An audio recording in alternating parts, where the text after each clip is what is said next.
এই ব্যবসায় বড়লোক হওয়ার কোনো চান্স নেই। ব্যাস একটা লাস্ট বাচ্চা তুলেছি।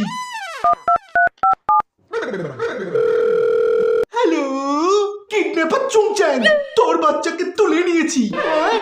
বাবা গো, কি হয়ে গেল আমার? এবার মনে হয় মসজিদে মাছ গিতেছে। তুই কি চাস তোর বাচ্চা পৃথিবী ঘুরে ঘুরে দেখুক? হ্যাঁ, খুব চাইছি। তাহলে 5 লাখ দে। থাক তাহলে, এত বড় পৃথিবী কোথায় কোথায় যাবে? তোর ছেলে হাত পা খুলে বেঁচে দেবো। টাপা তো এমনিতেই ভাঙা, লেংড়ে লেংড়ে চলে, আমি নতুন লাগাবো। দয়া করে বলছি টাকাটা দিয়ে দে। টাকা আমি দেব না।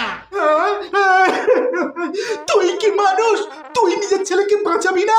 ওই ছেলে আমার কিনা এখনো সন্দেহ আছে। 5 লাখ টাকা রিস্ক আমি নেব না। এই কি পৃথিবীতে আমি বেঁচে আছি? ভালো কথাই বলছি, তুই তোর ছেলেকে দেখতে চাস কি চাস না? না থাক, চাই না, অন্যের ছেলে দেখে নেব।